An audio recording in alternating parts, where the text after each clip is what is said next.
ready to rock and roll, Commander Dayton. Good Commander evening. Whalls, what's happening? It's going to be a good show tonight. I'm fired up. I'm so excited today. I don't know why. I'm just super excited. We're super excited because we have an amazing guest on the show here today. And like our audience is going to be floored. This is going to be such a great show. I can barely even contain myself. You know what happens when you can't contain yourself? It makes a mess, but it's all good. we got Brian Phillip from California, Southern California, by the way. What's up, dude? How you doing? Living the dream out here in sunny California. It's awesome. We love it. At least the water's close, right? Yeah, it's close. It's cold. It's dirty, and you can spend your mortgage payment, driving out there for 30 minutes. But yeah, it's there. I mean, the refinance boom still has to be going good, like cash out refis to fill up gas tanks. Oh my gosh, right? Yeah. Well, they were until rates went up, and that's gone now. So good luck. Yeah, good luck with that now. You and I have known each other for a long time, actually, years, because we were doing the team leader thing. You're still doing the team leader role with Keller Williams out there, and but that's how we knew each other. I was out here in Michigan. We had a couple of leadership things together, kind of clicked, and we always talked about maybe someday running for office. And I'm pretty convinced you should be the president, and I'd be the vice president.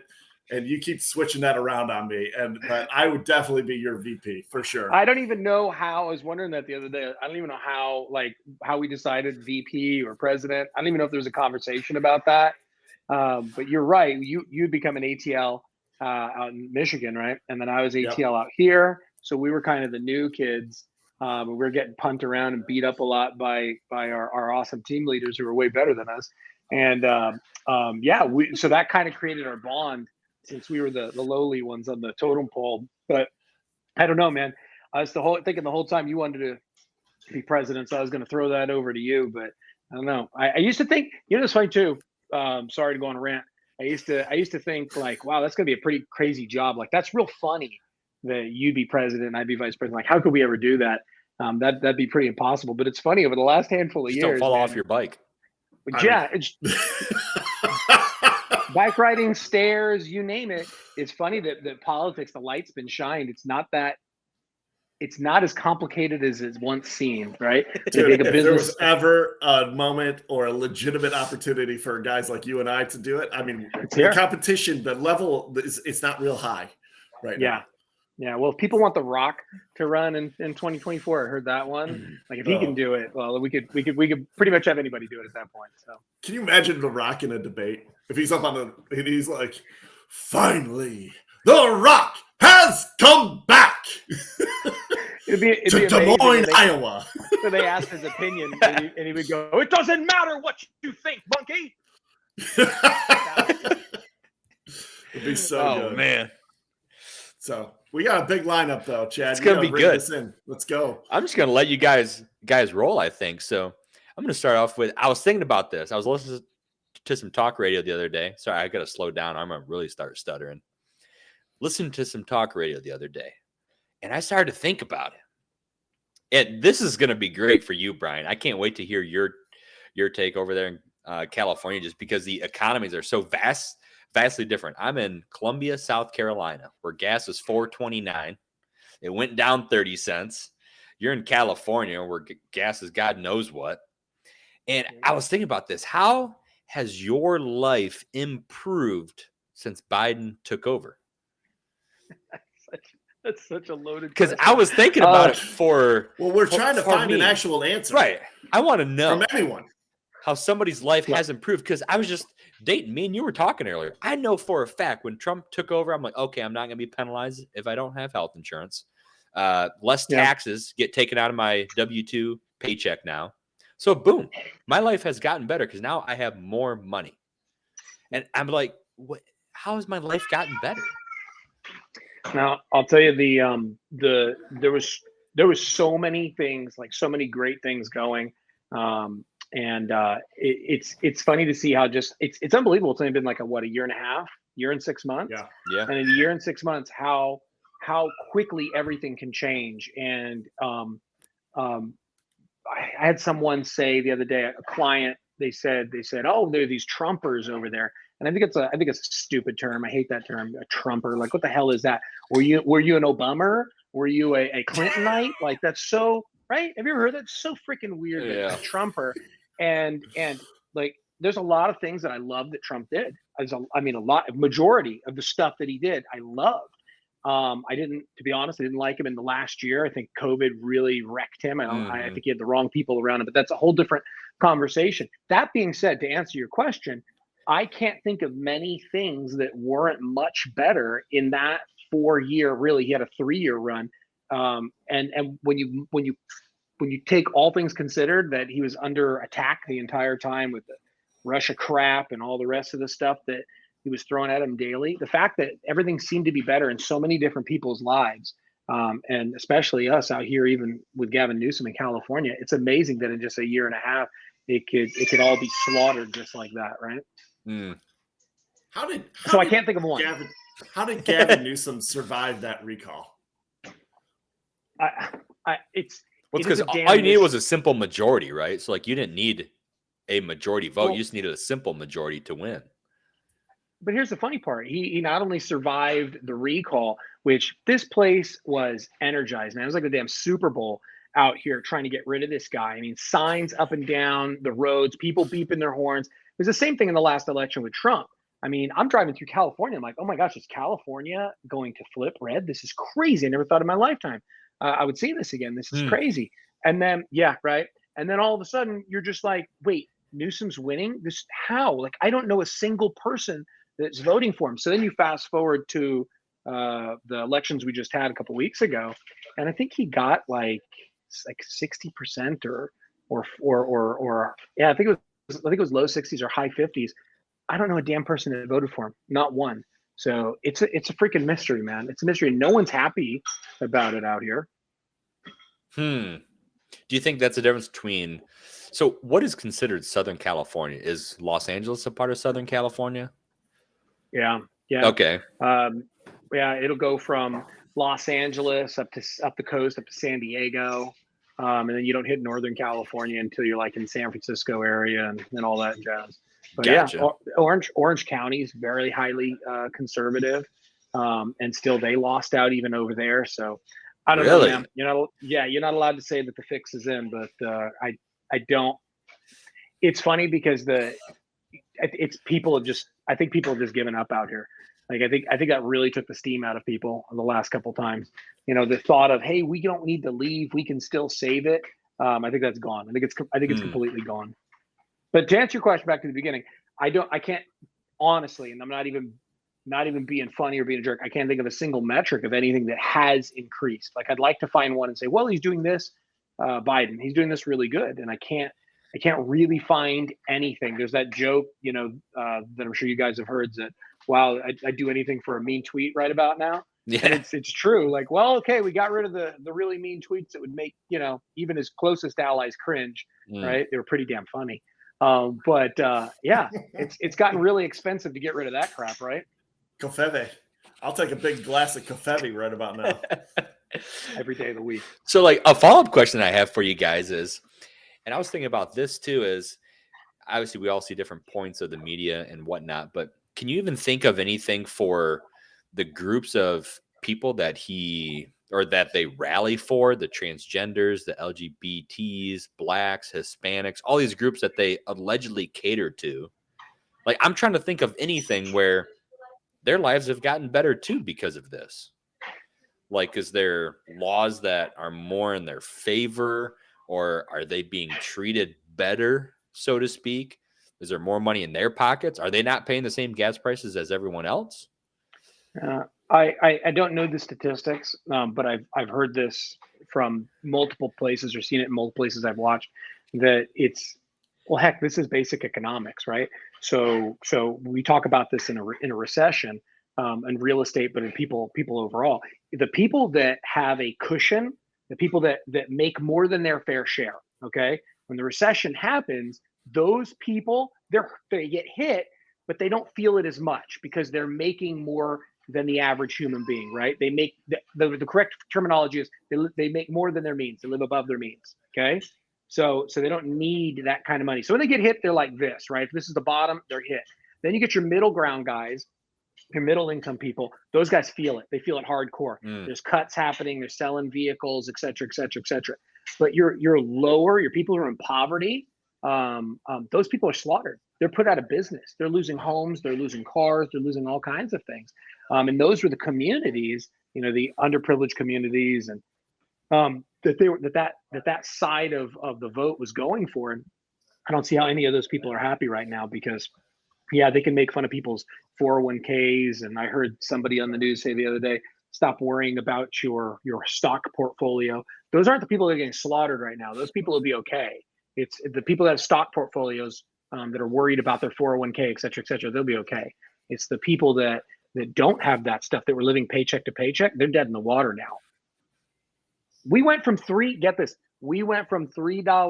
at Costco. I was paying right before the inauguration. I was paying $3.20 a gallon at Costco, which I know seems high to you guys. That's like glory days for California, right? Paying $3.20. And I told you today I was searching for anything below $6. The average I see out there is about mid sixes. Wow. We've seen a lot of sevens. There's a Shell right up the street for me, $7.20 a gallon. $7.20 a gallon. That hurts me, and I've done okay the last few years. That hurts me. So imagine someone that's making $50,000-$60,000 a year. They're dead. How do you live like that? So even from your $3.20, so $4 increase. Let's say the average tank is 15 gallons. That's a $60 increase. And if you drive 15 miles for your job, you're filling up every 4 or 5 days or so. You want to know how many miles I drive to get from my home to my job? You ready for this? Oh man. Yeah. 56 miles one way. Wow. One way. In a Ram, in a truck. So you're filling up miles to gallon, like 2 to 3 times a day? A week. I fill 2 to 3 times a week. Yep. Exactly right. So that's an extra $180 a week. Yeah, and then you throw on there $800 a month. Yep. And then we have these wonderful toll roads in California that you don't have to take, but if you don't take them, it's an extra 30 to 40 minutes in your commute. So you're pretty much forced to take these toll roads, which, by the way, we've paid for in our taxes already, but now we get to pay for them again through a toll. That toll on the way to work is typically anywhere from $2 to $8 to take the toll road. On the way back, it's $14 to $18. So you do that 5 days a week, you're looking at an extra $5. Yeah, because of the amount of traffic. So you add that up, throw that on top of the gas. That's an extra $500-$600 a month in commuting expenses. So that's and I'm not the only one paying it. That's $1,500 in gas and tolls. We just redid our budget the other day because we're doing the math, and we're like, instead of that Dodge Durango that my wife had, I'm like, man, I guess we should have listened to them and bought a Tesla, huh? $1,500. Imagine the kind of house you can get for $1,500 a month in South Carolina. Imagine what you could get in Metro Detroit for $1,500 a month. Yeah, you can get a 3 to 4 bedroom, about 1,500 square feet or 2,000 square foot home for $1,500 a month. Now, $1,500 out here, they'll let you look at the house. But so let's just bring it back for a second. You pay more in tolls just because more cars are on the road, but those people are also paying tolls, so therefore the tolls increase. So is it like Uber tolls where it's like prime hour, surge pricing? Yeah, yeah. Why does that doesn't make any sense? It should be volume pricing. They should go down because there's more cars. Like I'm buying on volume. Like we're collectively. I'm going to unionize all the cars here, and we're going to collectively say we're going to pay less. That wouldn't make the bureaucrats in California much money. So they got to keep those. They got to keep those dynasties going. That is wild. Yeah, it's sad, man. It's really sad. It's why you have so many people flooding out of the state, because you've got things like that happening to people all day, and it just crushes people. People. So it'll, like we said before, it'll take your lower demographics, right? Your communities that aren't making much money, crushes them, right? And then take your middle ground guys. Those guys never have a chance now to get anywhere else. And then your upper middle class guys, which is supposedly a good portion of California. They're not buying homes anymore. They're not investing, and it makes it very difficult to even get out of the state. Yeah, how's your market doing out there? Yeah, it just shifted. Just shifted. Last 45 days? No, last 45 days. Last 45 days, we saw price drops all of a sudden. We went from 0 to 6 days on market to all of a sudden 0 to 60 days on market. We see things, going from getting 30 offers to, hey man, we got to talk price drops, and it just shifted. It just shifted.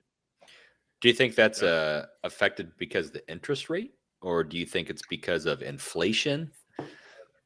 So it's a combination. Yeah, it's a combination of many things. So one, it's a combination of interest rates, obviously. So your buyer pool, again, to use this, whatever this is that I'm doing. You're a bucket of people. Trying to walk like an Egyptian, sort of. Yeah, whatever this intelligent thing is here. It's your buyer pool went from here to here really fast, right? 6% or 3%. 3 to 4% of a $700,000-$800,000 home is a lot. You take 6% of a $700,000-$800,000 home, that's a lot. So that shrank, that killed that portion a lot. And then all your people that could buy, we're starting to exhaust that. All your people that could buy $700,000-$800,000 homes.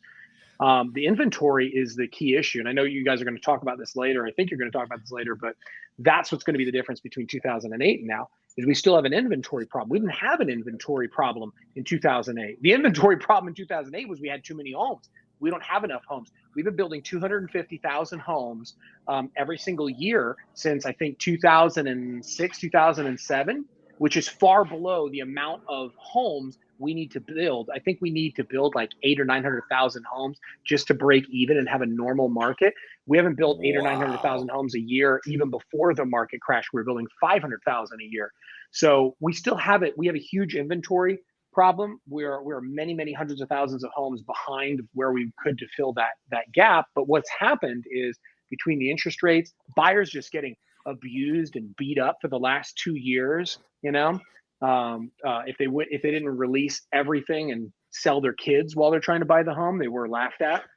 So they've all left the market, and you take the interest rates on top of that, and we've exhausted it. We've just exhausted it.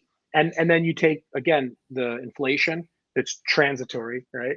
Our transitory isn't that a great word? I never heard that word, but our transitory inflation, which is shocker. It's shocker. That's going to be my tax payments to the IRS. They're transitory. Yeah. Hey, why'd you only give us $20? It's transitory. Transitory period. It'll be fine. Yeah. But you take that on top of it, and consumer confidence is in the crap. The confidence of the country's in the crapper. So that affects it.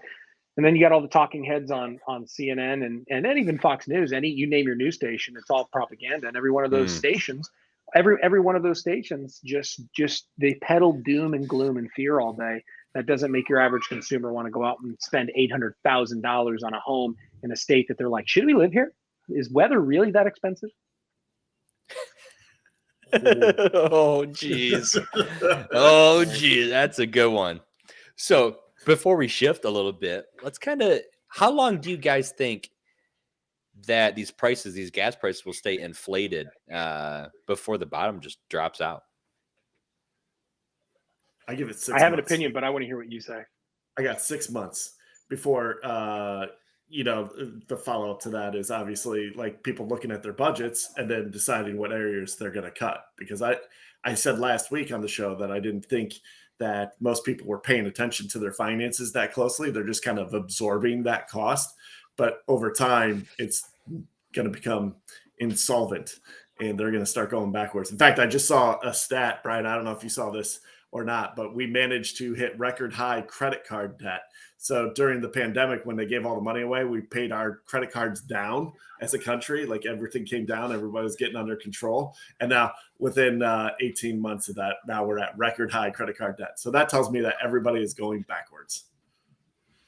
Yeah, I personally know the credit card debt. So I've seen that personally rise, right? Everything was under control. Mm-hmm. And now I'm going, whoa, right? So that's become a huge problem. I'm curious, why do you think 6 months on the gas prices? Well, is that for midterm elections?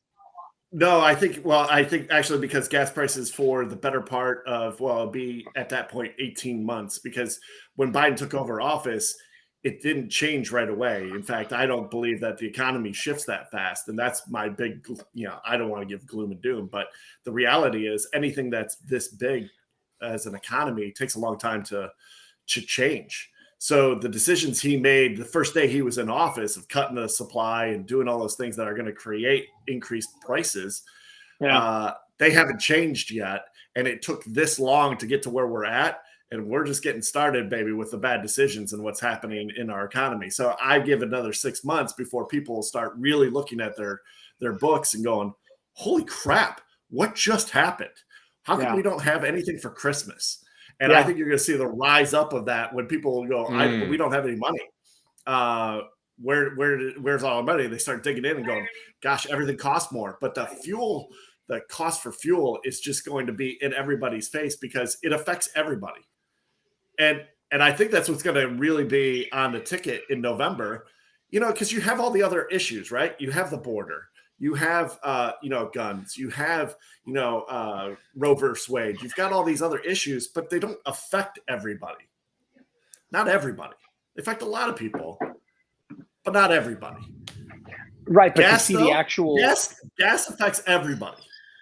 Yeah, but to see, and I agree with everything you said, but to see the actual gas change, there'd have to be something put in place that's gonna make a change. So even if it takes a long time to turn the ship, like you said, which I agree it does, it's what is being done today, tomorrow, this week, next month to even challenge that. He literally laughed at who's it, the executive CEO of Chevron the other day, who finally spoke up and said, like, look, you got to give us some more on these leases. We're landlocked. We need to get into some more of these leases. You need to deregulate a little bit, et cetera, et cetera. And what did he say? I think Biden said something like, I didn't know they were that sensitive or some crap like that, which they used to beat up Trump for saying stuff like that.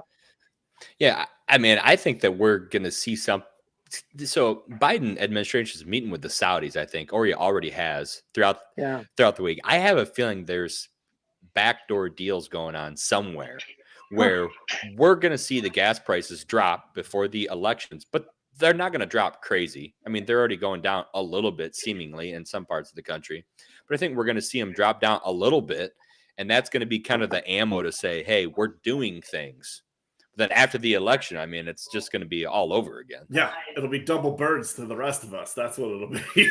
Yeah, that's funny. I didn't think of it that way. That's true. They have been on their hands and knees begging other countries now and begging the Saudis to give us cheaper gas. So that might give you a little bump, drop it by $1 or so before the elections. But you're right, it'll never go back. I tell this to my family all the time. It's that you're never going to see $3 ever again. Even if in 4 years we get whoever in, get the left out of the office, you're never going to see that $2-3 ever again. It's been like that our whole lives, right? They bump it up and it never goes back here. You're just like, oh, thank God it's here again. And not here. Yeah, absolutely. I mean, so it's kind of what you were saying too, Dayton, that article and the notes there. It's just crazy how you can look at the different economic ways that seeing the credit card debt spike or how inflation affects everyone. And this is, to me, because when I was a young whippersnapper, I had the same thought as a lot of people. Like, well, if you give me more money, I'm going to spend it responsibly. And then you start to learn things and you're like, well, no, I guess that's wrong. I don't spend money responsibly at all. And then you look at points like this where, I mean, this is the proof is in the pudding. This is talking about being able to do a study on a country. This is the study that no one was trying to do, but that happened. Is that we put all this, people want to know where inflation occurs. You put all this money into the economy. And then people, all of a sudden, credit card debt rises because now they don't have that money anymore. They were just living life lavishly, however they wanted to. So it's proof that giving money to people themselves and not to businesses, hurting businesses actually, doesn't boost the economy. The short-term effects it does, but the long-term effects are way worse. And we're seeing that now. These are the long-term effects. And I feel like this is a lot of what we see when elections come up, is that you have two sides of the coins. If you look at liberals and then conservatives say, hey, we want to help make good long-term decisions. And I'm not saying conservatives in the government, just people who think conservatively say we want to look at long-term decisions that can positively affect us in the long run. And Democrats say what everyone wants to hear. I want to give you $3,600 right now because you're hurting. I want to give you money right now. And this is a study that's shown that that's not a good idea. Right. That's right. You put it best. Works. Like, yeah, name one great thing that the government has done. One great program that they ever said afterwards. Hey, it's a success. We're closing down that new division. We're closing down that new program. It worked great, and we accomplished our mission. It's never happened. Name one program. If they said mission accomplished, we did it. We solved homelessness, guys. All those billions of dollars you gave us, done. We solved it, and we're going to stop that. Hey, that gas tax you put on to fix roads, mission accomplished. We did it. It's never happened. There's not one program or one thing they came up with, the war on drugs, you name it, that they ever made better. It's never been done because they create these little jobs for everybody, and bingo, you're good. So no, mismanagement of money, that's the government's game. Yeah, well, I mean, the left is an expansionist mindset. They're all about expanding the control of the government in any way, shape, or form. And that's definitely not ever going to be their platform where they go, oh, yeah, we accomplished that. Let's be done with that. Let's reallocate those funds to something else. They never do that. It's, oh, we need to re-up that budget. So we got 10 million this year. We're getting 50 million next year. We're going for 100 million on this topic for next year. I mean, for God's sakes, we sent, what was it, $10 million to Pakistan for gender studies? Get out of here. That's, come on. Like, what? And dude, Brian, I do have a great idea. And maybe I'll bring it up later. We got to get into the rant. That's what we got to do. We got to get the show on the road, man. We're going to be here all night. Your earpods are going to run out if we keep rolling like this. I'll keep switching them. I keep switching them and putting one in at a time. So you see me do that. That's Chad, awesome. You ready? Dude, I'm ready. Somebody's getting offended. Yeah, I got a drink. What's the drink of the week? So this is a crazy thing I just found. It's a sour ale with pineapple and vanilla from Orpheus Brewing. Oh my God. Do you identify as a pussy now too? I identify as a gamecock. Seriously. A double-sided gamecock. Interesting. I can't even with you. Dude, I just want to have fun in your mouth.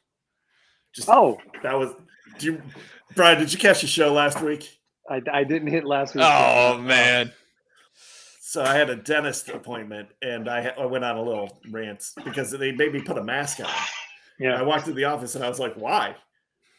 I'm gonna put this mask on. I'm gonna walk 10 feet over there, and then I'm gonna take it off, and you're gonna play in my mouth. Like, what's going on?" And I said it like over and over again.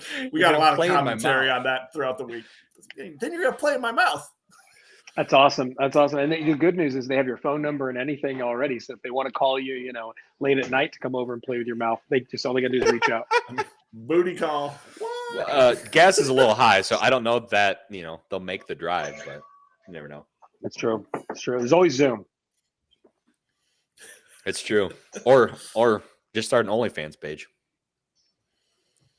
Just show pictures of your mouth, the inside of your mouth, dude. What if you turn that into a money-making opportunity? Yeah, just turning on dentists. You call it only dentists, right? Like farmers only, dentists only. But yeah, farmers only. There is some. I'm just going to add this. There is probably someone that's into that. I guarantee you. There is everything. Like people and stuff. You think about it. This is a general rule on the internet. Middle-aged men if you with can white think hair about it, it's someone's fetish. in their mouth. It is a absolute fact. Think about that for a few minutes. See what happens. Yeah, you can do dentists only and just show pictures of your tonsils and look at these molars. Check out this filling, baby. We'll fill you up. Oh my God. You got a deep cavity? I'll bet. I hope you guys don't have to drill. Oh man. Jeez. All right, man. Let's go. So this rant. Kick back and relax. Rant time. Go. Let's do it. I think I'm probably going to offend someone like I usually try to if they listen to it. Because the one thing that I can't stand is when people try to make comparisons that the WNBA should get paid as much as the NBA. If that was the case, I mean, I'm watching highlights of the WNBA on ESPN, and I am not knocking the WNBA whatsoever. Those female basketball players in their own place are great at what they do. That's why they are there. But when you watch this, I mean, I swear, I'm not a great basketball player, but my first thought was, I think I could take this. Like, I could get on that court and be an okay player. I mean, I thought I was watching a slow motion game going on. They don't run fast. They don't jump high. They shoot a little awkward, a lot of them. And like I said, I'm not trying to knock them. It's just, it pisses me off when I see these comparisons that, you know, they should be considered in the same realm as the NBA, right? Because then you see this, and when they do a layup, it looks even worse. And again, I'm not saying that I could do it, but I'm sure there's some pretty good high school athletes, some pretty good D2 and D3 men college basketball players who would wreck in the WNBA. And maybe we'll see that someday soon if they decide to identify as a female or whatever. But I think what happens when they make those comparisons, and it's which makes me so angry sometimes, is that it loses what the WNBA is, or it loses what women's sports is. Because then you start to, if they want to be compared to men in the physical realm of sports, why would you want to watch women play sports when you can watch superior athletes play? Why would you want to do it?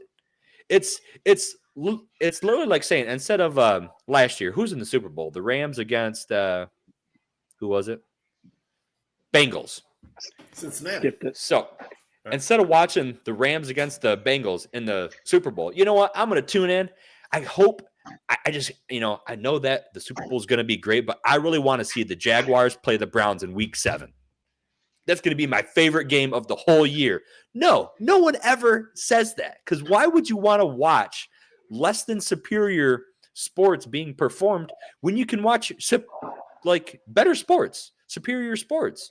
No one wants to do that. And I just say, if you're going to, like, stop comparing yourself in that realm, because it literally takes away from the greatness, the specialness that you are in your own way. Because people, you know, as a man, I don't love my wife because she wants to be a man. I love my wife because of the differences that make her great. That's what I love about her. So if you want to play in the WNBA, you want to play in women's sports, make it your own, make it great. Stop trying to compare yourself or say, I should be like this because men are getting paid this or whatever. Make your sport great and increase your own value. And then it won't be a conversation. It's just, you know, I don't want to watch the WNBA. I don't want to watch the NBA either. But when I watch the WNBA, I'm like, I could probably be on the court. And the NBA, there's no way. White men can't jump. That is so true with me. There's nothing truer out there. Wesley Snipes and what's his name? Woody Harrelson said it best. Like, there's no doubt about that. And I think we lost Chris, didn't we? You know, his comedy was off today anyway, so, you know, he didn't really matter. I don't know if there's something that you kind of want to answer on, but like, what's your whole take with some of this, like men's and, you know, women's sports? So it's funny, Ronda Rousey, there was an old clip of Ronda Rousey the other day, and former UFC champion, and somebody asked her, this was back when, what's that soccer player, Megan or Repertoire or something like that? Yeah. With the crazy hair. Yeah. So she was going off about equal pay in soccer and all this stuff. And they asked Ronda Rousey about it, since she was especially at that time, she was everywhere, right? Leading female sports figure. Everybody knew who she was. She was in every, you know, major talk show. And they asked her, like, what do you think of this? And she says, look, I get paid really well. And I get paid a great amount compared to some of the other female fighters And she goes, as far as equal pay is concerned, if they want to make the same amount of money that the men's league is paying, the men's league is making, then they should bring in the same amount of viewers. The problem is they don't. That's why they don't get paid that. And there's a reason why they don't. They don't because not a lot of people are watching that. They're just not. And if there's I'll go back to mixed martial arts, for example. Women in mixed martial arts has gotten really, really big, especially since Ronda Rousey.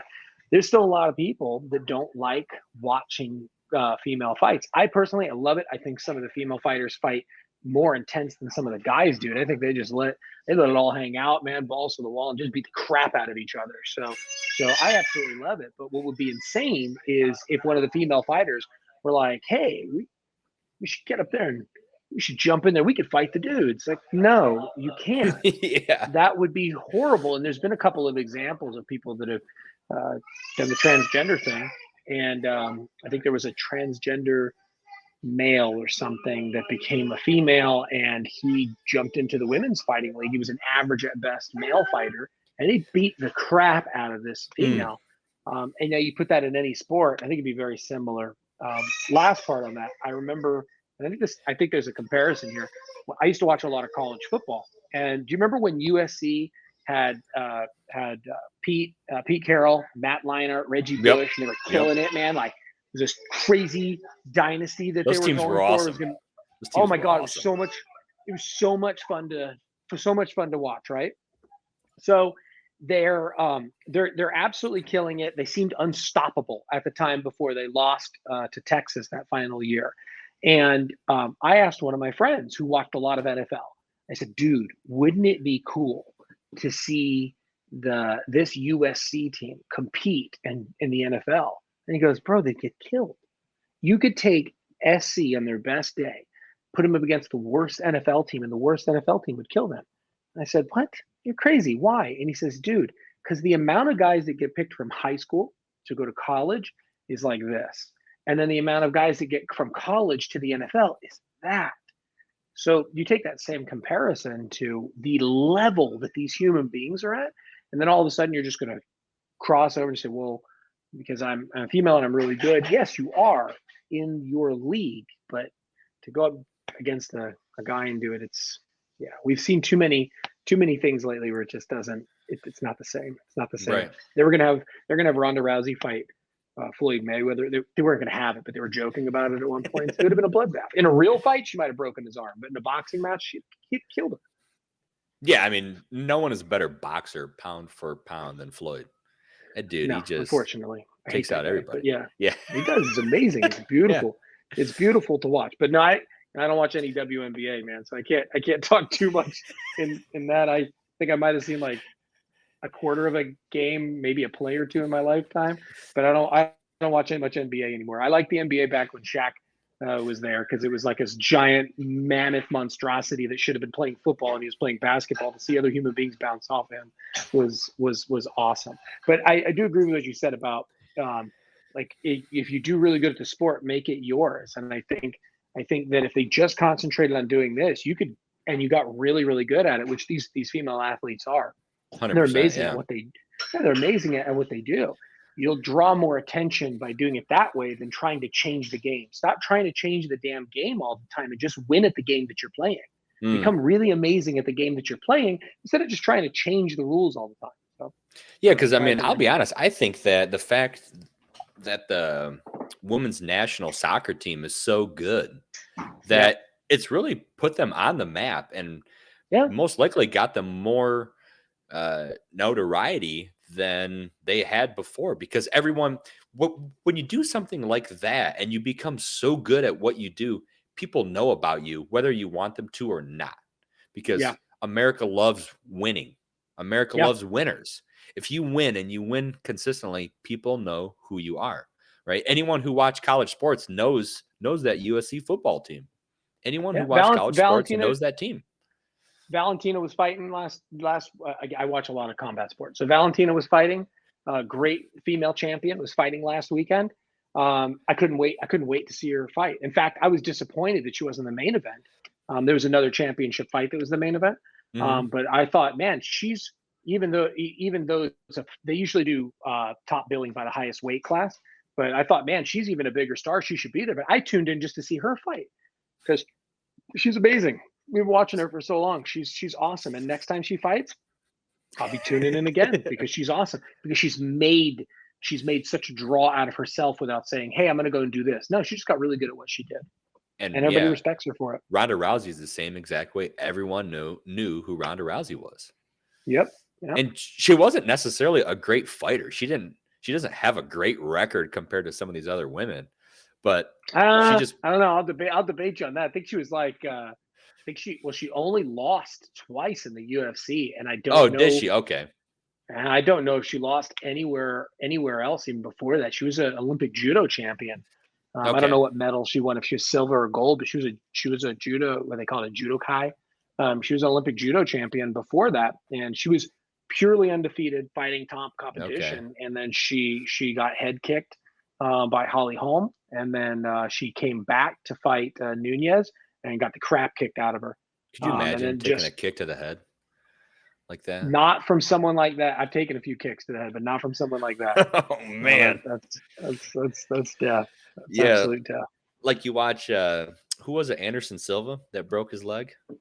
Oh my gosh! And then Chris Weidman did it recently, goodness, Weidman did it I think a year or so ago. That's the nastiest thing. Oh my gosh! It just snaps like that and just hangs on like rubber. Yeah. There were some WWE wrestlers that did it back in the day. Sid Justice did it. He jumped off the top rope, and there's a video of him jumping off the top rope to do something, and he lands on his feet, and he's got these big tall boots on. This is even the grosser part. He's got these black tall boots on. And when he picks up his legs, like and just does this thing. Oh God, it's horribly scary. You go, ah! When it happens, it's nasty. That is wild. It's like one of those things that you don't think is going to happen, and then you just fall on it, or you kick something just the wrong way. Yeah, and everything happens. Yeah. Well, Connor broke his. Did Connor's go like do that wobbly thing? I think it did too, huh? Yeah. She's doing this. She's doing this. It did the wobbly thing too. Yeah. Yeah. My wife just said, because I couldn't even look at it. Yeah, it was nasty. Yeah. Connor did the same thing. It's such a freak accident because how many leg kicks are thrown? Right now we're on a totally different subject. It is. My wife says it's not a freak accident. It's happened so many times, but it is because how many leg kicks are thrown? Thousands of leg kicks over a year are thrown, and in years you've only got 2-3 guys that have done it. It's just when it happens, it's a holy shit moment, right? They're like, oh my God, why would anybody fight ever again? And then they get back in and do it again. It's crazy. It's awesome sport. I was going to go off on a tangent about those things but never mind. I'll leave that for another time. Let's get to some, as we're waiting for Dayton here. Are you a golfer at all? I am a golfer as far as I can go onto a golf course. I can drink, and then I can get bored by the 9th hole. So, are you a golfer? Yeah, well, I golf. I listened to you guys. I listened to you guys talk on one of your podcasts about the Masters, when the Masters was going on. I listened to you guys on that. I love the Masters. But what do you think about this whole LIV golf tour? I have no idea what the hell is the LIV golf tour. Yeah, so the LIV Golf Tour, it's Saudi money funded, and these guys are getting paid massive bonuses to go to this tour. Like Dustin Johnson got $125 million bonus, and then so the purse for the U.S. Open that just happened last weekend, the total purse was $17.5 million, which is the highest ever at a major. At the first LIV tournament, the purse was $25 million. Oh my gosh. So they're just throwing money at the game of golf, and they're trying to pull over whoever they can. And I was asking my brother this. So what happened with a lot of these guys is they went to the LIV tour. Dustin Johnson, let's say. They got $125 million, or he got $125 million, but he lost all of his sponsorships. So would you go to the LIV Golf Tour, this Saudi money-funded tour, for this huge check, but you risk losing it all? Because my thought was I wouldn't do it, because Tiger Woods is sponsored by Nike. He's going to get that sponsorship money until he's 60, 65 years old. Dustin Johnson's getting that $125 million bonus once. I don't know, man. You look at guys like who's that stupid kid that's fighting? It's the YouTuber kid. Paul Logan. Thank you, Andy. Paul Logan. Yeah. Like he makes YouTube money, so he could have kept making that YouTube money forever, and he still will, right? He'll still get his YouTube money, however that works, right? But now he's going and he's making 20, 30, 40, 50 million doing these boxing matches, and he's leaving that YouTube life a little bit behind. So I'm sure his YouTube money isn't as good, even though, but he's getting these monster checks. No, and I'm on my phone. Logan Paul, and he's doing it. He does Jake Paul. That's the guy that's doing the majority of them. But here's the thing. To your point, he's doing it while he's hot. He's doing it while he's the big thing. Because what happens if his skill diminishes? What happens if he goes to crap? Then that money turns into normal. So while you got it, maybe it's 1 year, maybe it's 5 years, maybe it's 10 years. Freaking burn that star bright, dude. Go to town. Make a crap ton of money. Because you don't know if it's going to last 20, 30 years. Look at Tiger. Tiger's finally, I think Tiger's coming back now, right? He's doing a lot better now. But man, what a fall from grace that dude had. And he lost all his hair. His leg looks wild. His leg looks wild. If you've seen it, yeah, he was posing with a guy and he had shorts on, but he didn't have a leg wrap for the first time, I think. They took pictures of him. I can't believe that guy played 72 holes of golf in a weekend with a leg that look like that. That's insane. That's a pro, man. That's a pro. Yeah. Look who we got back with weird square view on there. Yeah, right. He's back. That's back in I'm action. on my cell phone now. What's going on over there, man? Seriously, I don't know what weather. No, there's no weather. There's nothing. This is insane. I'm calling squirrel Spectrum. get the transformer. Oh, I feel you on this. Is it a brownout? Might have been. No, brownout because gas is so high and everyone's charging their Teslas. So I've been fighting this problem it's too. The rest of the rain. My ISP has been dropping my connection this week 3 different times. My connection went bad, and I have been fighting with them. I'm like, what the heck is going on? And they're like, oh, well, we notify you when there's an outage. And I'm like, I've not gotten a single phone call, text, email, jack shit from you. I'm like, they notify you when it's done. No, they don't even do that. They don't do that. I find out that it's done because all of my smart devices start sending my phone about 1 million notifications saying, hey, we're back online. I'm like, I know. Thank you. It's also I find out you're offline. But what's funny is I've been talking to them and complaining with them. I'm like, oh, we lost Chris again. I've been talking to them. I'm like, do you know how much money I pay you a month for just internet? I don't have a bundle. I don't have phone. I don't have TV. I pay you for just internet. You have one damn job and you can't even do that right. I pay you $183 a month for just internet, and you can't even do that right. Like, don't give me that. That's so stupid. I hate my ISP so much. I hate them with a passion. Ugh. So we totally lost them. Dude, just roll the show. We lost them. Just go. So I'll finish in the place of Chris. I'll finish with the wholesome story here. So the wholesome part of this story was the PGA is adding a massive 8-tournament playoff to the end of the year now. That's going to pay out over $50 million. So and additional funds. So you can see that it's just like the free market.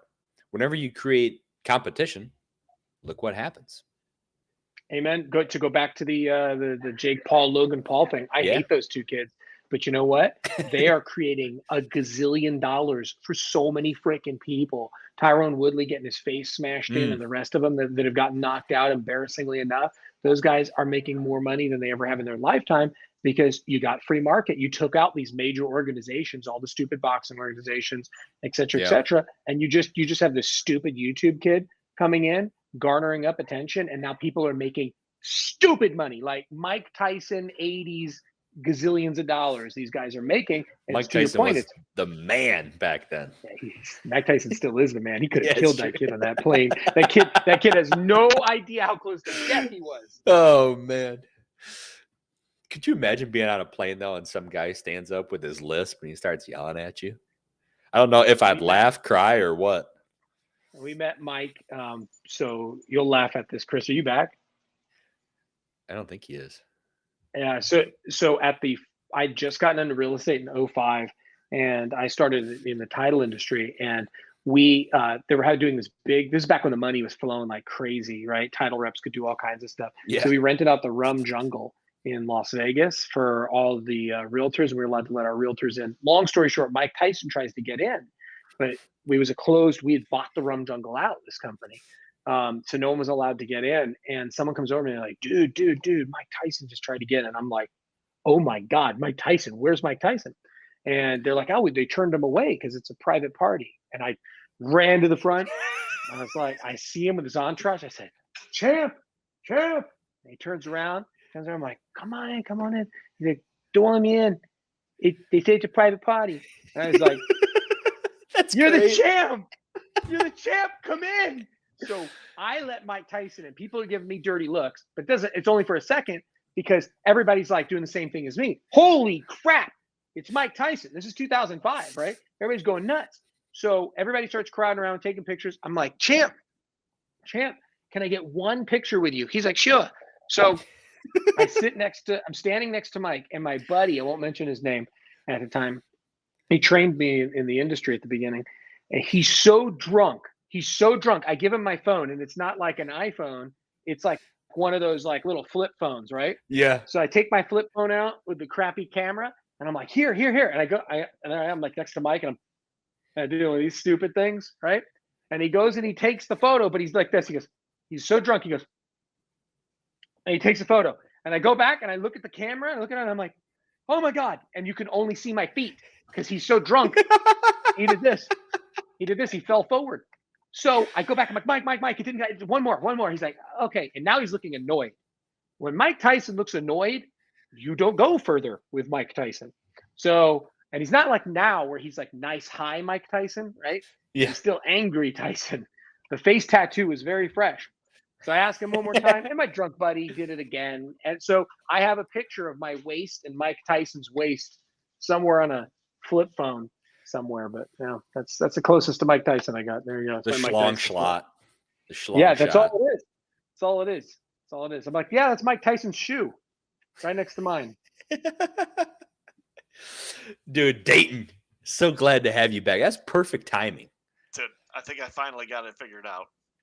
I think Brian knew when he was telling that story. He just knew when to like hit it. You were back. We're getting ready into Chris's corner. That's yeah. Perfectly planned. To change my mic settings. So there we go. Let's go. Chris's corner. We're getting after it. All right, let's go. So Brian, feel free to chip in too. Yep. Anytime we have a guest, Chris's corner and guest. Yeah. I like it. I feel loved. Thank you. So my first question to you. I love that. Hold on. I love that, Brian. You feel loved? Do you feel loved? Yeah, not in a dentistry store away. So nothing happening right because now.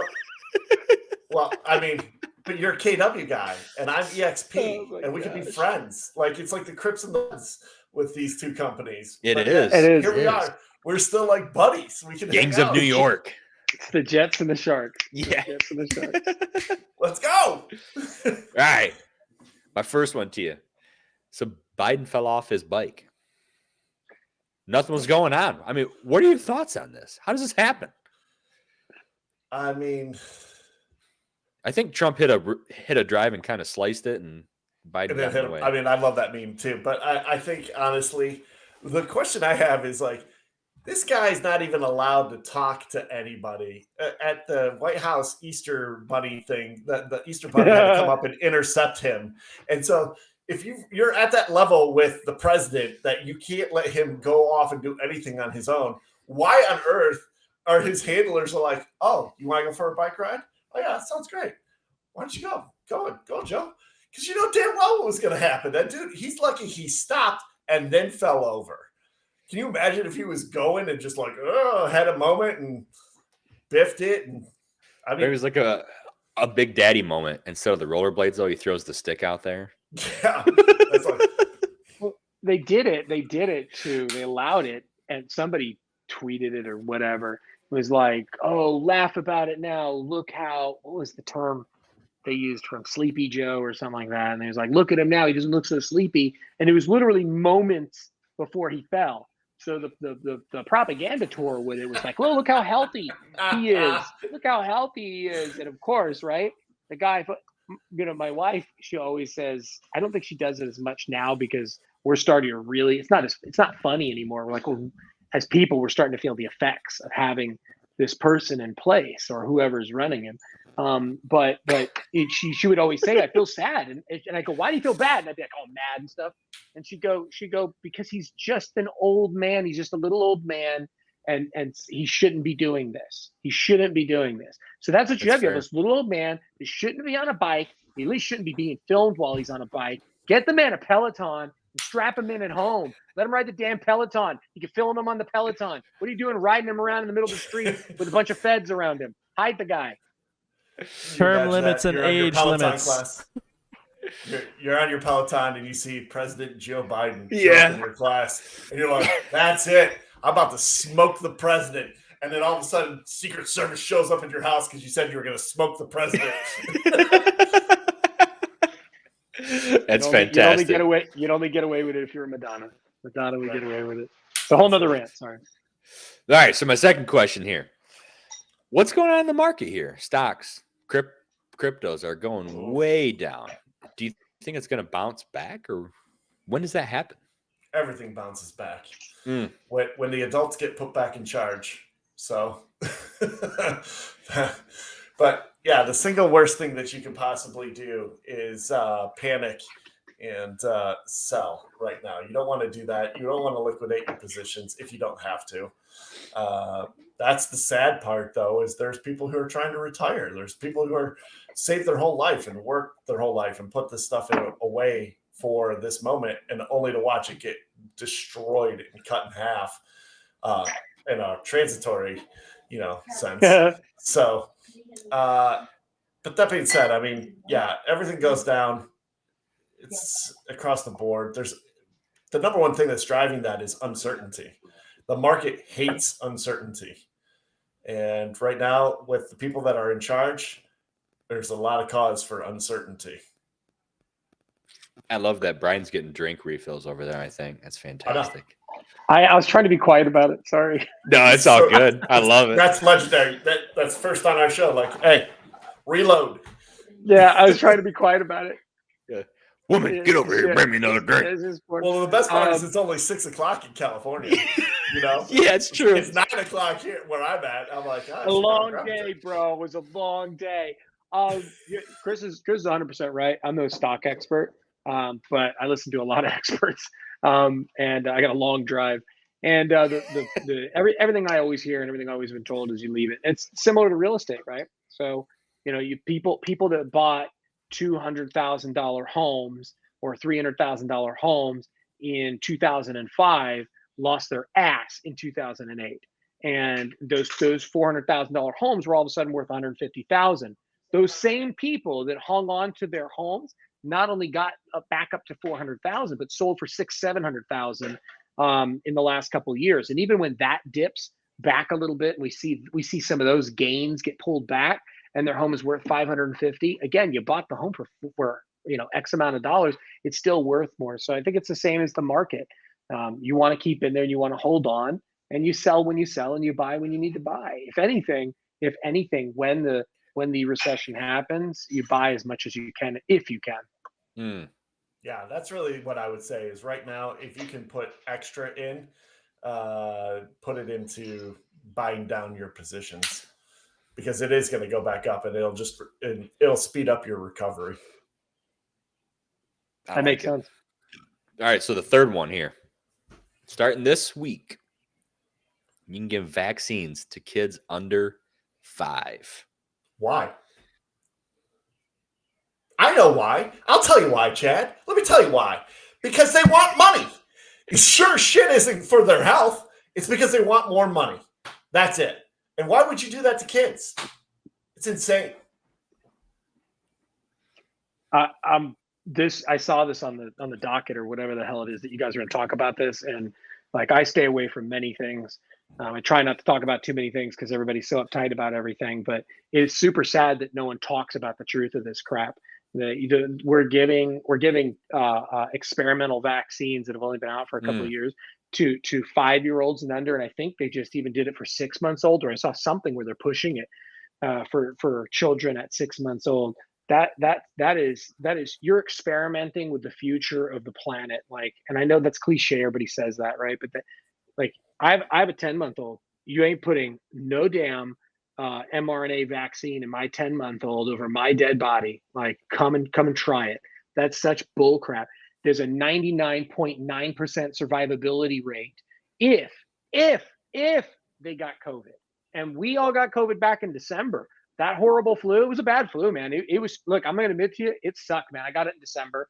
It hit my entire family. My baby got hit. And that was 6 months ago. So she was only a few months old at the time, right? We were very scared, high fever. But she kicked it in a couple of days. She was okay. My sons shook that crap off like it was nothing, right? My wife lost her taste and all that crap. She was pretty beat up. I got hit the worst. And I think that's just because I make the most fun of it. I made the most COVID jokes, right? I talked so much shit that COVID was like, we got you. We got a special one for you. We're going to give you all 3 variants at once. So I got hit pretty hard. I was about to hit up one of the clinics. That's right, baby. That's right. I was going to hit. That's right. None for you, Ernie. You're safe. I was going to hit one of the clinics and go get the ivermectin and the monoclonal antibodies. If it didn't go away after one more day, because there was about 3-4 days where I was like, holy crud, this is bad. It's tanked my oxygen levels and everything since then. All of that being said, thank God now I got natural immunity now. Everything's good. But percentage wise, even in my age group, I still was at 98.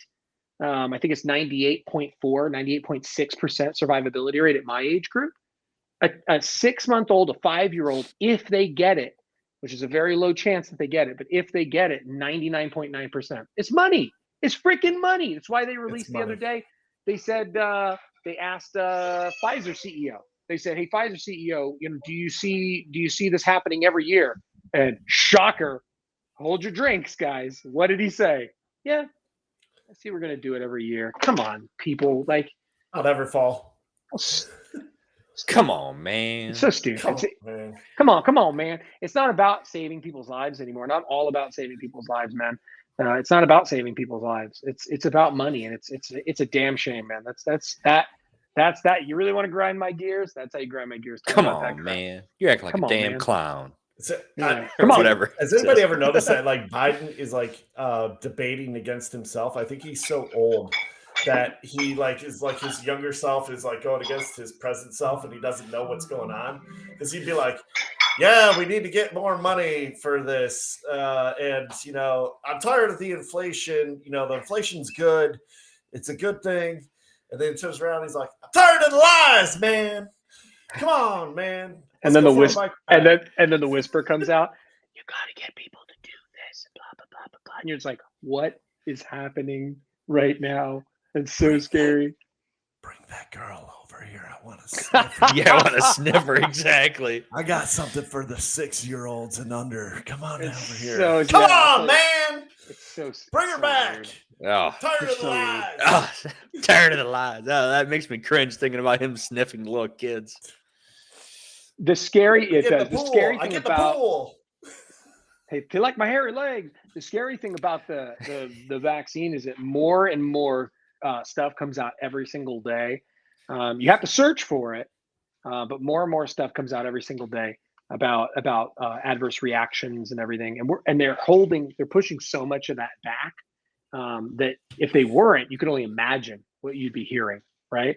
If everything was up, the curtain was removed, right, and no one was just trying to stop the flow of information, you just see stuff come out all the time. So it's just crazy. It's sucky. The craziest thing to me on this topic is the fact that, like, when it first started and it came out, we had a lot of unknown, right? You didn't know what COVID was. You had no clue. Scary as shit. It was scary. But the reality is we're 2.5 years removed from this. We know exactly what COVID is. We can go all, Dennis Green on it. It is who we thought it was, or whatever he says, that they are who we thought they were. And we let them off the hook. But, we know what COVID is. It can be deadly to older people. They should probably go get vaccinated if you're really worried about it. But why are you doing it to the kids? That's the thing. It statistically does not make sense, and it is statistically unwise to pursue that course of action. Yeah, to use the baby as an example, it's weird being an older parent now. When as a younger parent, you don't know what you don't know. So they're like, they're eating all kinds of shit. Okay, cool, whatever. Are we having 40s tonight and pizza, or what are we doing? Can we even afford that? Right? That's what you're thinking about when you have a kid in your 20s, right? When you're middle aged and you're having kids, it's funny. You think you'd care less because you've been through it, but we're like hyper about everything. Like, oh my God, she's touching this. What do we do? Do we expose her to people? Right? Because we're having a baby during COVID era, right? We're afraid of anybody touching her. But the funny thing is you read more and more, you learn more and more about. But in this age, this is when you expose them to stuff, right? You expose them to stuff. Why? Why do you expose them to stuff? Increase their immune system. That's it. That's why. So I'm not saying you go out and you're like, hey, was there COVID on this doorknob? Let me lick my kid, lick it. You don't do that stuff. But again, her being in an entire home that had COVID in December, God bless her. All glory to God for everybody being okay in the house and everything. But and she has natural immunity now. So think about if we would have vaccinated her, it'd be a different story. What you were just saying made me think about this. You introduce kids to that, so that way they build an immune system. So kids have never been hit with anything, right? Because they're just born or whatever. So the issue with COVID is that now that you're older, your bodies don't have the immune systems like kids. Yeah. COVID coming in as a foreign object, so to speak, affects you more. But as kids, everything is new. So whether it's influenza A or it's COVID, it's both a new sickness. Yep. So it's almost like, what's it matter if a kid gets hit with this? It's just, this is another coronavirus, just like another one that they would get hit with, that they're just feeling for the first time. Right. That's what's crazy about worrying about these kids who get affected. I mean, it's literally them hitting it for the first time, just like anything else. Just like prom night. Just like prom night. That's right. So, anywho, question 4. Oh shit! Question just 4. went there. Do you guys think that we're going to see a big collapse, kind of like 2008, with like housing market or the economy, especially with all the crazy stuff that the Fed's doing right now? Or what do you think? Yeah, no. And actually, Brian talked about this. He very eloquently stated what I have often said with my background in economics, that at the end of the day, no matter how you shake this down, this is a supply and demand issue. And as long as there is a decreased supply of whatever topic it is, prices are going to continue to rise. And now in the real estate market, specifically, I know that here in Michigan, we just saw our shift in the last 2 weeks, that, homes that would otherwise have had multiple offers sold, for well over asking, aren't even getting showings right now, which is kind of crazy. And people are straight up freaking out. I just saw a massive price reduction on a listing that I have, that's in competition with another house, that they just lowered their price. And I said, that's what we're in. We're in an economic game of chicken at the present moment, where you have sellers who aren't, there's no, I guess the best way to say it is there's no pressure on them to lower the price unless it's a time pressure, because it's not because there's other competition. And so the buyers are holding out, but if a buyer needs to buy a home and there's no other options, then they're going to have to pay that price. You're in this like little mini battle that we're going to see what's going to happen over here over the next few months. I do just see, ultimately, you're going to see price reductions, but it's not going to slow down the increase of real estate value over the long haul, because, as Brian said, we haven't built enough supply of new homes to meet the demand that's required. And we haven't done that not just for 1 year, but we've been like that for over 15 years that we're behind schedule. So you're spot on. It's you finally have millennial buyers coming out, and all the jokes we make about millennials, millennials are getting finally out of the basement, and they're getting, 67 or they're getting jobs that would starting pay is $75,000-$80,000 a year starting pay, right? My son's doing cybersecurity right now. The average starting pay, like the lowest, is 70-80 grand. Average is right around $100,000 to start. Yeah, right. So he's got a few more months until he starts job hunting and that. So those are that population is the largest boom, even more than the baby boomers. So as those buyers that have now been coming out and starting to buy and want to go in and want to own a home, as that continues to happen, that's going to continue to spur the market. And just like Chris said, what we discussed earlier, it's supply and demand. There's not enough homes for those people. So you have this game of chicken that's going to happen probably for the next 6-7 months. And then sellers are going to have to realize, ultimately what's going to happen is we're going to get back to people that really need to sell. So as they start to realize, wow, I need to price my home correctly. I can't price it 50,000 over and then have it go 100,000 over even that asking price. They're going to have to sell. They're going to have to price correctly, and sellers that need to sell will get on the market and sell. Buyers that need to buy will still go out there and buy. That should continue to happen. Your only red herring, or your only, I don't know, is how bad inflation is going to affect the rest of the country, and how bad the recession is going to be, and how that's going to affect it. Because we do see people's credit card prices rising, which is affecting buyer pools. And you do have people's savings accounts getting absolutely wiped out and eaten. And that's a huge problem. Yeah, so that's the only affect the down payment. Yep. Yeah, that'll affect down payment. But long term, it's going to be okay, because again, we are so far behind in the amount of homes that are needed. You're gonna be all right. And most importantly, people will always need shelter. So it's not like it's going to go away. It's not a pastime that can be easily dismissed. You want a roof over your head. So yeah, if you need to buy right now, that's it. You're going to go and buy. If your job moved, and that's the other thing too. You can see a lot of this in the recession. You already have unemployment, companies starting to close down. You're going to see a lot more of that. Less people being hired. As people need to start to move, right? Their job doesn't work out anymore, or their pay gets cut, etc. They're going to need to move. Well, that's going to spur the real estate market some more. And here's the cold hard truth: you're going to buy, and what are you going to get? 6%. Ooh, like it's 6%. 6% is below the actual average that we've had over the past 30, 40 years. So 6% is not a bad interest rate. The only thing that makes it difficult is it's 6% of a $700,000 house instead of a $300,000 house. But you're also probably making a lot more money, at least a year and a half ago, than you were 20, 30 years ago.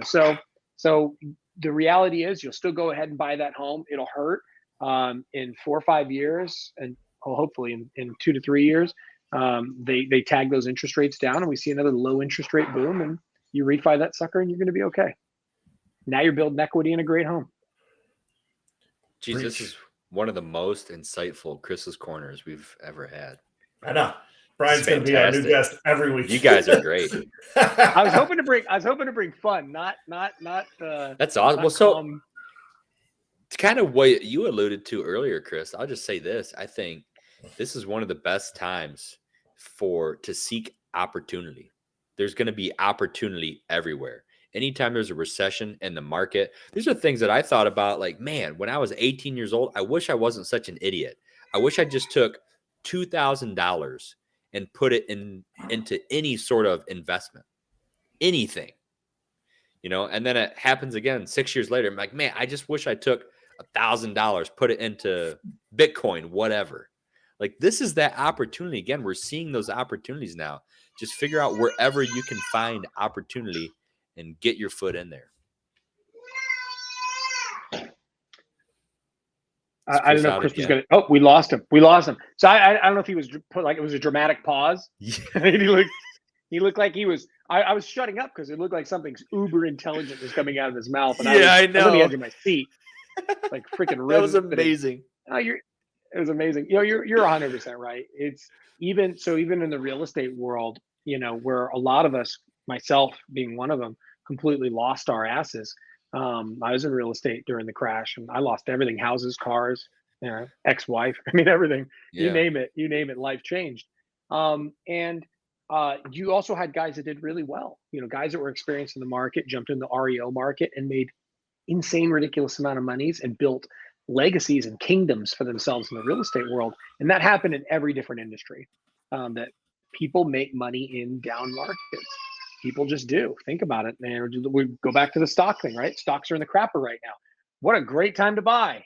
They're going to go back up, right? Your stock market is just betting on the country. That's it. So unless you think the country is totally going to go down, which signs, the few signs that might say yes, but you're betting on the country. So you're betting on the U.S. economy doing better again. So that means the stock market is going to go up. So you buy now. And you try and invent as many things as possible in this downturn, because in our lifetime, this might be the last good chance to make a ridiculous amount of money. Go buy some land and get off the grid. I like your idea there for sure. That's the goal, man. That's the goal. You can't stay in California forever. California, that's awesome. Well, hopefully Chris makes it back on. But all right, so we're gonna wrap it up with a life topic here. I saw this the other day. Somebody posted it on Facebook, and these are the things to me that until we get rid of stuff like this, we're just never gonna meet the end. Because people they have their own twisted thoughts. So this, oh, perfect. He is back. The man is back. Timing again. I swear to God, this Biden inflation's killing me. All right, so we're gonna wrap it up with a life topic here. I'm so glad you're back, Chris. Diamond Dayton over there. So I saw this on Facebook the other day. A lady tweeted this and posted on Facebook, whatever, and it says, when I was buying my house, so she's a Black American. When I was buying my house, it blew my mind when my lender asked if my family couldn't just gift me the down payment money, saying that gifts loans of $50K to $100K weren't uncommon from families of first-time home buyers. And she says, that's the 400-year head start we don't have. It's like, so she's making this racist claim. And the thing that makes me so mad that we need to get rid of things like this. Because just because people are stupid doesn't mean we have to constitute it as widespread racism. Because just because you're a Black American doesn't mean that all white people are gifted $100,000 in first-time home for like a down payment on a home. Like I don't care who you are, Black, white, Asian, Hispanic, whatever.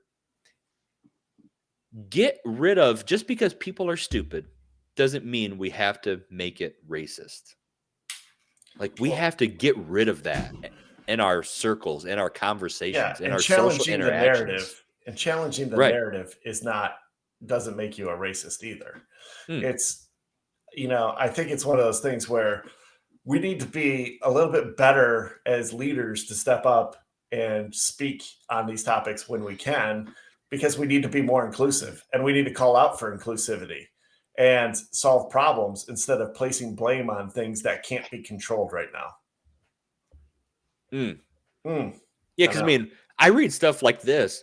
No one in my family was giving me $50K to $100K. Not even close. I've never even heard about anyone that I've known who's gotten a gift from their parents for $50,000 to $100,000 for their first time house. I don't know anyone. So the fact that this is brought up saying that that's the 400-year head start we don't have, it's a 400-year head start I didn't have either. Yeah, there's a lot of crazy videos on this subject, and it's such a touchy subject. And yet, my father, so we grew up in a very upper middle class home. My dad worked for defense, for General Dynamics, sold weapons all over the planet. We made a good amount of money in the 80s, and then he died in the early 90s. I was 16 years old when he died. So my mom didn't work. We went from riches to rags overnight. We didn't get in. He had a $500,000 insurance life insurance policy. We didn't get it. We went from home ownership, cars, vacations, living a really good life, to maybe we would have been in a position like that because my dad worked his ass off to maybe get some sort of down payment assistance. I doubt my dad would ever give me $50,000. But point is after he died, we just went from renting homes with rats in it to doing everything we could to survive. I got a job at 16 years old at a comic book store, making $4.25 an hour to make things happen. The point is when I bought my first home, no one was handing me $50,000, and I wasn't educated about home ownership either. No one in my high school, and I went to a very damn good high school, Poway Unified School District. It was at the time one of the highest in California, and no one educated us on this. No one educated us, and I tell my agents this all the time. It's our job. It's our job because no one else is going to do it. Chris, I know you feel the same, right? It's our job to educate not just the Black community, but every demographic about this. Every white, Black, Hispanic, you name it. We need to educate them about this because the gift of home ownership, they're taking it away. They're taking it away. I posted something just today about how the federal government took all this money, et cetera, and BlackRock, this huge organization that's into pharmaceuticals, et cetera, but they've been buying homes. They've been buying hundreds of thousands of homes, if not millions of homes, all throughout the country. And they're not buying them and then selling them back. They're holding them. Why are they holding them? Because they're going to make you a renter later as they create a renter state.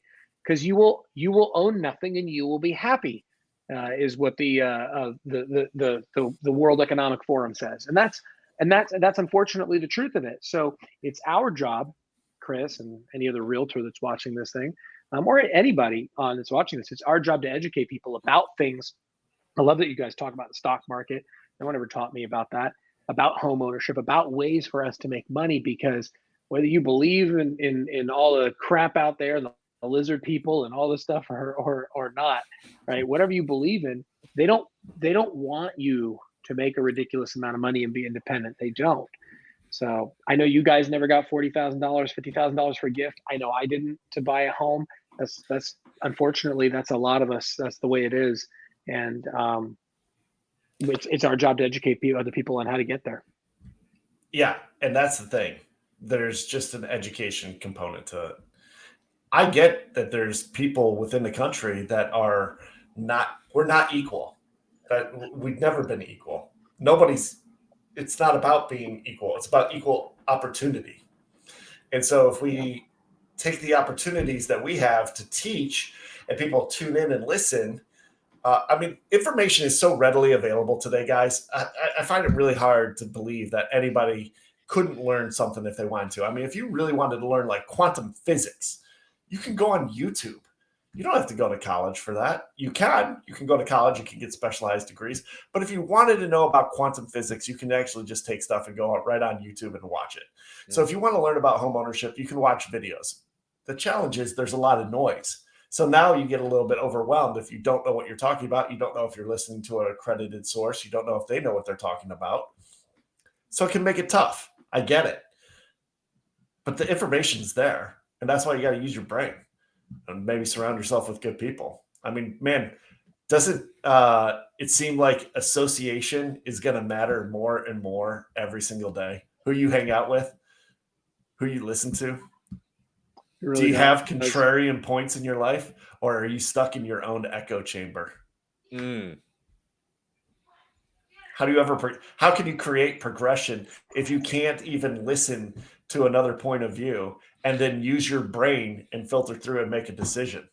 You don't have to agree with somebody, but you have to at least hear it and acknowledge it. Well, and that echo chamber is bad on both sides, right? Oh, it's bad on both sides. You have to listen to either side and kind of.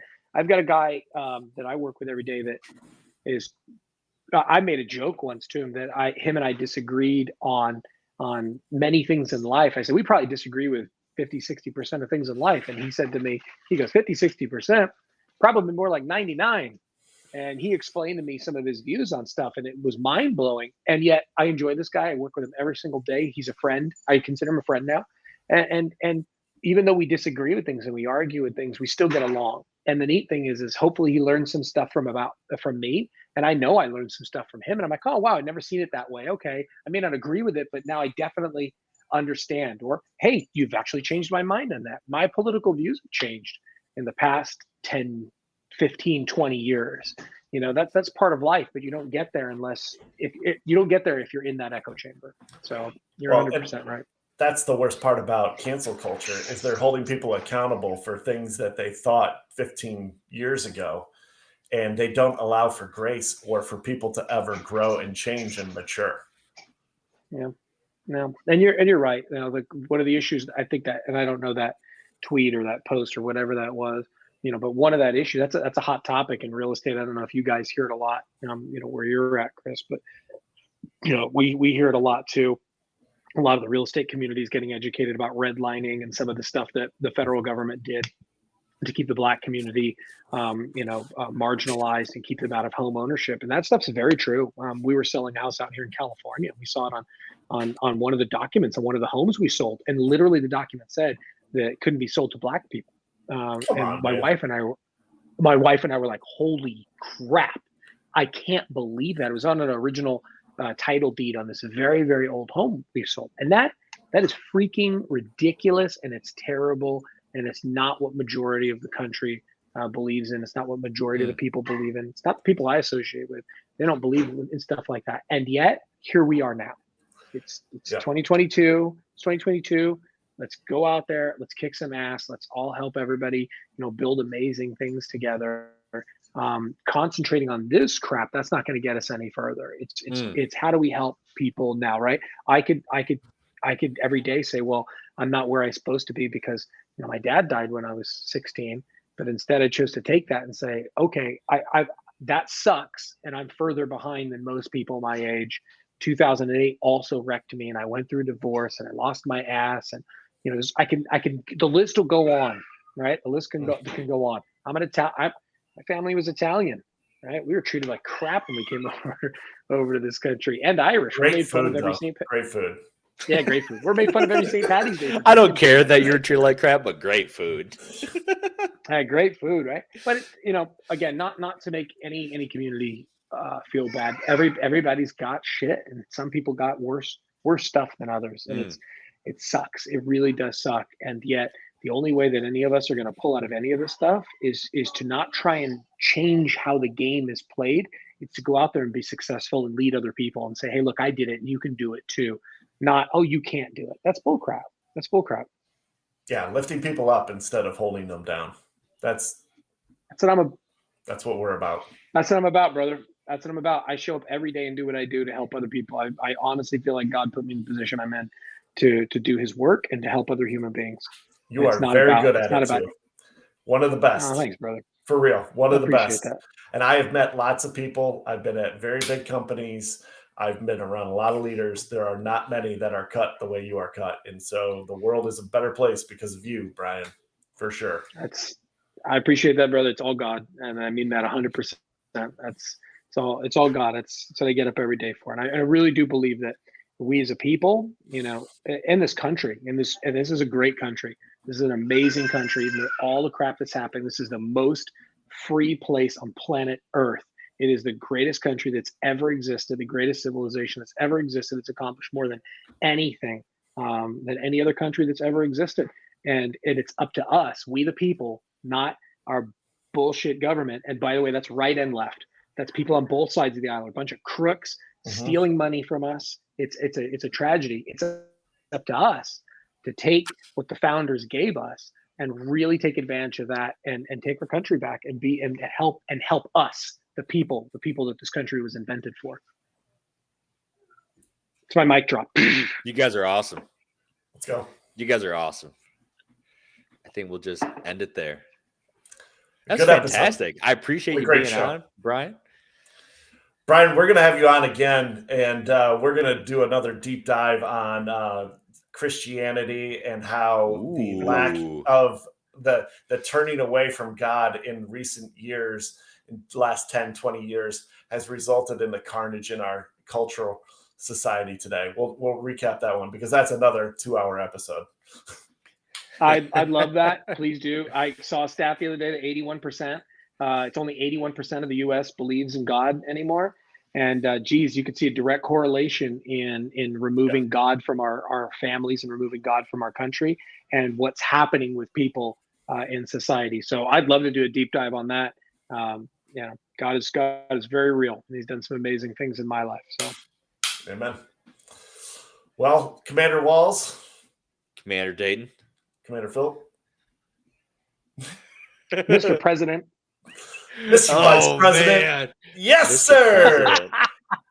Come on, man. I appreciate you. Come on, man. I appreciate you guys having me on. Thank you so much. This was a lot of fun. Now I understand when my kids get on and just sit and do games all the time and never meet their friends in real life. I'm like, oh, okay, cool. Look, you got guys friends in feel like we're all hanging South out together. Carolina, Michigan. You're like, yeah, Right. Let's go. Let's go. I'm like, Do you have what like a kids do? social media handle or like anything? People can find you out there? I'm on Facebook, Brian Keith Philp, and Brian, Brian, and then Keith Philp. And then I'm mostly on my Instagram, which just puts stuff on my Facebook. And that's it's _BKP. I see a bunch of pictures of my kids and my family. I post a lot of stupid crap in my stories, and then mostly my Instagram is just pictures of my family and stuff about the Lord and stuff That's like awesome. that. That's mostly what I'm on. I have a Twitter handle, but I'm only on there to look at stuff and look how people troll each other. It's terrible. Twatter. Yeah, but we have some Twatting stuff at in the people. works. We have some stuff in the works, so I'll be talking to you guys about that offline as well in the future. So we got some really cool stuff in the works. Some brands that we're working on, and maybe even a podcast of our own. So I'll have you guys come on as guests. So That'll be that's what awesome. I'm talking about. That's awesome. Sorry about my internet, and That's all right. until next week. I covered for you, brother. Yeah, it's been real. It's been fun. Right, we were about to do Brian's corner, but Basically was so. Scorched earth. That's Peace awesome. be with you. And also with you. And also with you.